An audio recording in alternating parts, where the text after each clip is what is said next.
For Word Module 2, Textbook Project 2.2, we're going to use this document that I just downloaded from MindTap called NPWD 2-2 and then your name. And go ahead and open it and make sure your rulers are visible, the non-printing characters are visible. You've zoomed out to about 120%.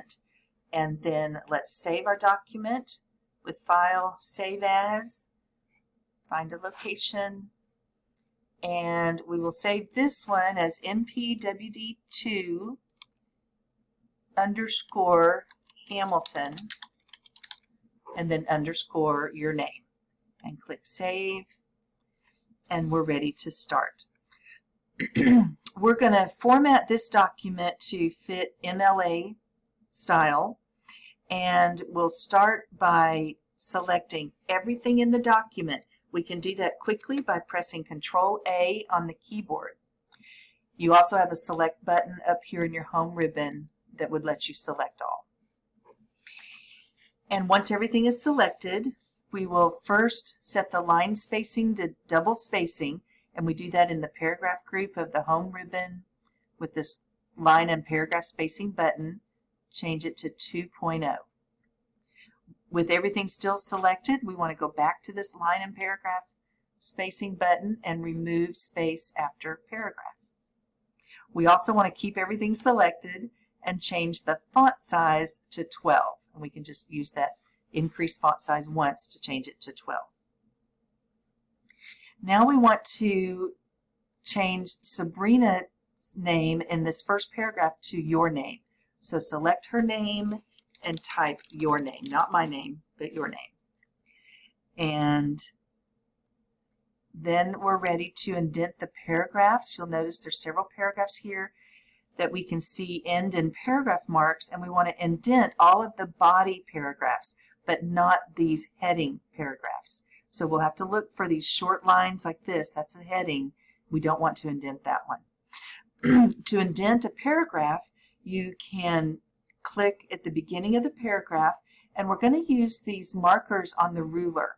There are 3 markers, and if you point to each one, the screen tip will tell you what they are.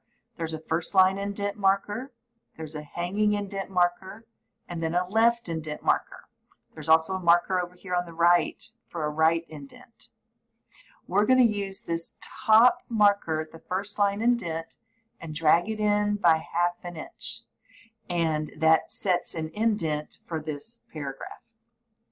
We can continue to go through all the paragraphs and do that, drag the marker, or since I just did it once, I can click at the beginning of the next paragraph I want that to happen, and then I can use this repeat formatting button up in the quick access toolbar.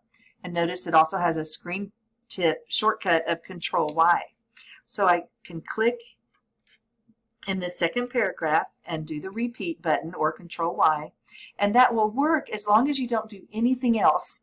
If you accidentally type or make a correction, then you'll have to manually do the indent marker before you can use the repeat formatting again. So I've done that for the second paragraph. I'm not going to do it for early life, but I'll do it for Hamilton was born. And I'll scroll down. There's the paragraph marker. So he soon began is another paragraph that I need to indent because that's comes after a paragraph mark. Then I want to not do Revolutionary War, but do the paragraph that starts with compelled. There's another paragraph marker that ends that paragraph. So I want to start and indent his heroics. There's a paragraph marker, so I'll indent the next line, Hamilton spent.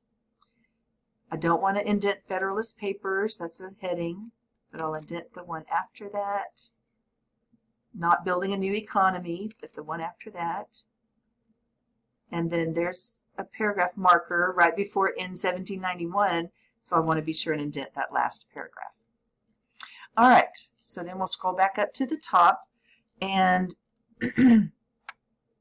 we're going to insert a header. We can Control Home to get to the beginning, and we'll use the Insert ribbon, and we're going to insert a page number in this header and footer group. I'll choose page number, and I want it to be at the top of the page, and I'm going to choose a plain number 3, which means it'll be right aligned in the header. And so it puts a field into the header that will automatically update on every page. And my insertion point is just before the page number, so I want to add my last name. You add your last name, followed by a space. And then we will, if your name comes up with a red wavy line that says it's misspelled correctly or incorrectly, then right-click on it and choose to ignore all. Then we want to go ahead and select our last name, space, and page number, and change the font size on the home ribbon to 12 to match the rest of our document. We also, while we're still in this header section, we want to go to the Header and Footer Tools Design tab, and notice this option in the Options group. We want to check where it says Different First Page, so that it won't have the header on the first page, but if I scroll down and look at the top of my second page, it does have the header there, and it will for every other page. Then we want to close the header and footer by going back up to the ribbon and clicking Close Header and Footer. And now we're going to enter a couple of footnotes. So we need to find the text where we want to add the footnote. So we can open the navigation pane by pressing Control F. And in the navigation pane search box, we're searching for Made Him Invaluable. So we can type that in, and it takes us to that part of the document in page 2. We want to add a footnote after this sentence, so we can go ahead and close the navigation pane and click after the period after the word invaluable.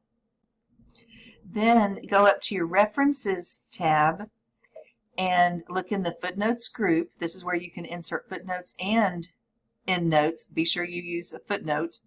Click Insert Footnote. It moves the insertion point down to the bottom of the page, and we can type the text for this footnote, which is a digital archive of his letters maintained by the New York Public Library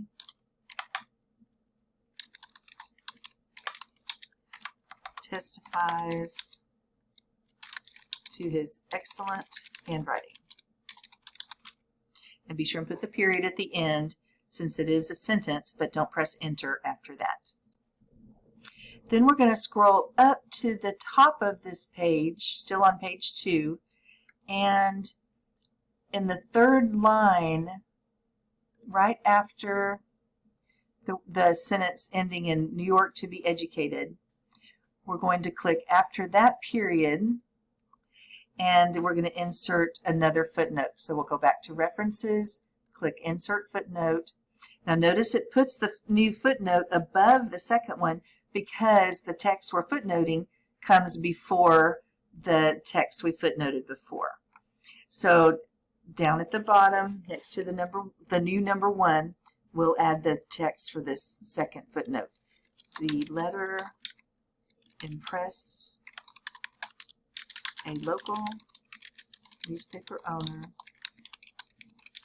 who decided to publish it. And again, be sure you put the period, but don't press enter. And now we're ready to add some citations and sources and build a bibliography. So let me go back to the beginning of the document with Control Home. Still on the References tab, we'll go to the Citations and Bibliography group and make sure the style says MLA. It'll probably say MLA 7th edition. If it says anything different, change it to MLA for this assignment. Then we're going to use the navigation pane by pressing Control F, and I'm going to delete the text that's there that I used before.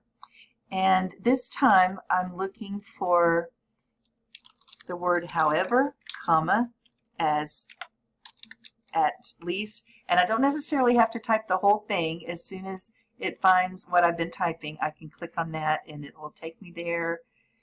I can click in the document and close that navigation pane. And here we're going to add, at the end of this sentence that says, however, as at least one historian has observed, we'll go to the very end of that sentence after the word him and before the period. For citations, we want to put them between the last word of the sentence and the period. And then we'll go up to the References tab and choose Insert Citation. We're going to click Add New Source because we don't have any sources added yet. And this source will be from a book, and we're going to type in the information that is detailed in your book. I'm going to pause here and type it all in, and I'll come back after it's typed. So I've typed in the author, title, year, city, publisher, and medium. Notice that none of them have spaces, have periods at the end, and that may be confusing in your book because there are periods at the end, but it's just because all of these words in the instructions end sentences. But don't put the periods in here in your source. And now I can click OK, and it added a source to the document, but it also added this citation to that source. So it has the author's name by default. If you want to also add a specific page number, then you would have to click on this citation to bring up the citation options arrow. Click that arrow and then click Edit Citation. And this is where you can add a specific page number. And in this case, we're adding page 37 and click OK. And now we'll go down to this next to last paragraph on this page and click at the end of the word powers before the period, and we'll add another citation. So we'll go up to the References ribbon, choose Insert Citation. Notice that the Cruz Natalia source is now here, and so if we had another reference just to that same source, we could choose that. But this one happens to be a whole new source, so we'll choose Add New Source again. This one is not a book, it's a journal article, so we'll change to Journal Article. And then by default, there's a few of these fields available for us to use, but we're going to actually add a little bit more information than what's shown here. So we're going to click down here where it says Show All Bibliography Fields. And I'm going to pause again for a moment and type in the data that we need, and I'll come back when it's typed. Okay, I have typed the author, title, journal name, year, pages, and then I've had to scroll down to also type the volume number, issue number, and the medium, which is web in this case. Once all of those items are typed in, we can click OK, and it added the Olin citation at the end of this sentence.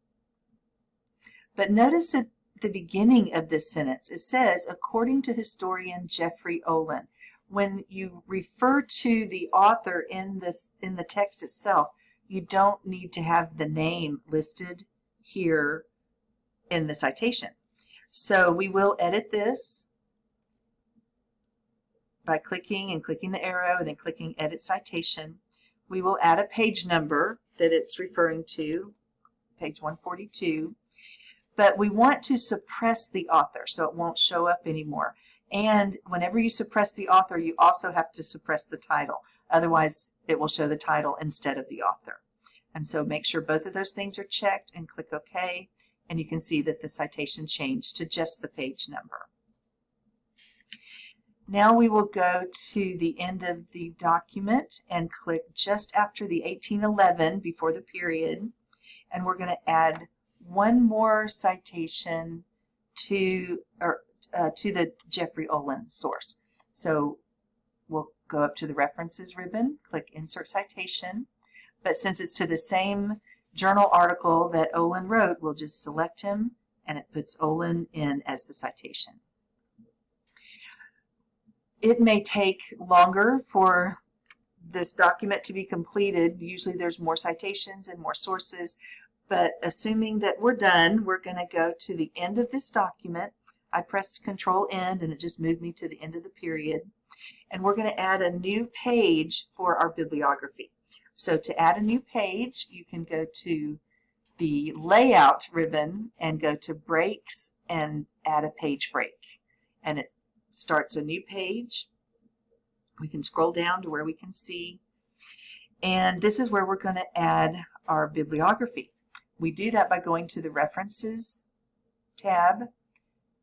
In the Citations and Bibliography section, choose Bibliography, and then you can choose what you want the title to be. And in this case, we want it to be Works Cited.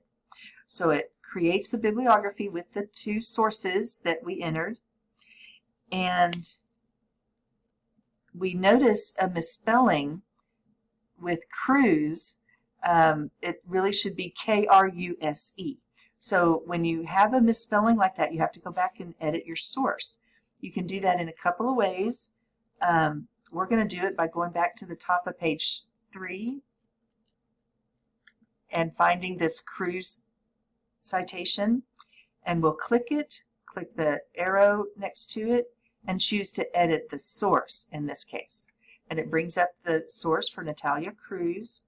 Here we want to change the spelling of C-R-U-Z to K-R-U-S-E and click OK.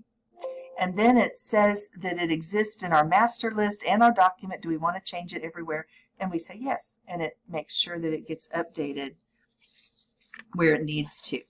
But where it won't update it automatically is at the bottom in our bibliography. See how this is not updated yet? So we just need to click in this bibliography section, and then we can click this button that appears at the top that says Update Citations and Bibliography. And that's when it will go back and correct the spelling of Kruse. Finally, we have to do a little bit of formatting to our Works Cited section.